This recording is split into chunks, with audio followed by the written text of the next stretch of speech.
Semoga Tuhan beserta kita, sekarang dan selama-lamanya. Inilah Injil Yesus Kristus menurut Yohanes. Dimuliakanlah Tuhan. Sekali peristiwa, orang-orang Yahudi mau melempari Yesus dengan batu. Tetapi kata Yesus kepada mereka, "Banyak pekerjaan baik yang berasal dari Bapa-Ku kuperlihatkan kepadamu. Manakah di antaranya yang menyebabkan kamu mau melempari aku dengan batu?" Jawab orang-orang Yahudi itu, "Bukan karena suatu pekerjaan baik maka kami mau melempari engkau, melainkan karena engkau menghujat Allah, dan karena engkau menyamakan dirimu dengan Allah, meskipun engkau hanya seorang manusia." Kata Yesus kepada mereka, "Tidakkah ada tertulis dalam kitab Tauratmu, Aku telah berfirman, kamu adalah Allah? Padahal kitab suci tidak dapat dibatalkan. Maka, jikalau mereka, kepada siapa firman itu disampaikan, disebut Allah, masihkah kamu berkata kepada Dia yang dikuduskan oleh Bapa dan yang telah diutusnya ke dalam dunia, engkau menghujat Allah? Karena aku telah berkata, aku anak Allah, jikalau aku tidak melakukan pekerjaan-pekerjaan Bapa-Ku, janganlah kamu percaya kepadaku. Tetapi jikalau aku melakukannya dan kamu tidak mau percaya kepadaku, percayalah akan pekerjaan-pekerjaan itu, supaya kamu boleh mengetahui dan mengerti bahwa Bapa ada dalam aku dan aku di dalam Bapa." Sekali lagi mereka mencoba menangkap Yesus, tetapi ia luput dari tangan mereka. Kemudian Yesus pergi lagi ke seberang Yordan, ke tempat Yohanes dulu membaptis orang, lalu ia tinggal di situ. Banyak orang datang kepadanya dan berkata, "Yohanes memang tidak membuat satu tanda pun, tetapi semua yang pernah dikatakan Yohanes tentang orang ini adalah benar." Dan banyak orang di situ percaya kepadanya. Demikianlah Injil Tuhan. Terpujilah Kristus. Saudara-saudari yang terkasih dalam Kristus, kita tentu pernah mendengar istilah yang mengatakan air susu dibalas dengan air tuba.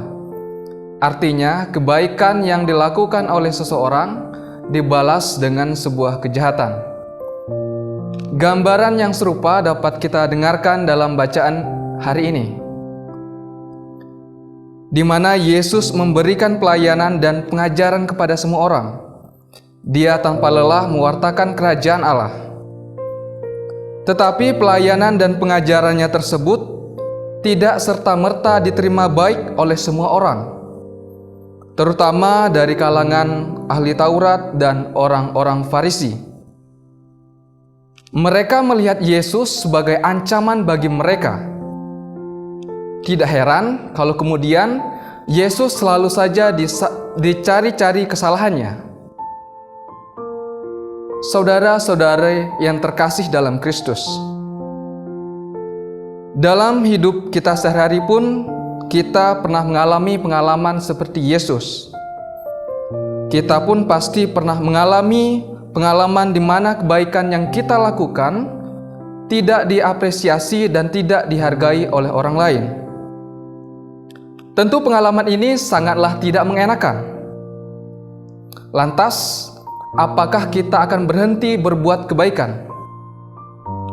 Tidak, kebaikan harus tetap kita lakukan. Teladan yang telah Yesus ajarkan kepada kita kiranya dapat kita contoh. Meskipun dia dihina, diabaikan, dan tidak dihargai, dia tetap setia melakukan perbuatan-perbuatan baik. Di mana Yesus pun akhirnya mati di kayu salib demi melakukan perbuatan-perbuatan baik itu.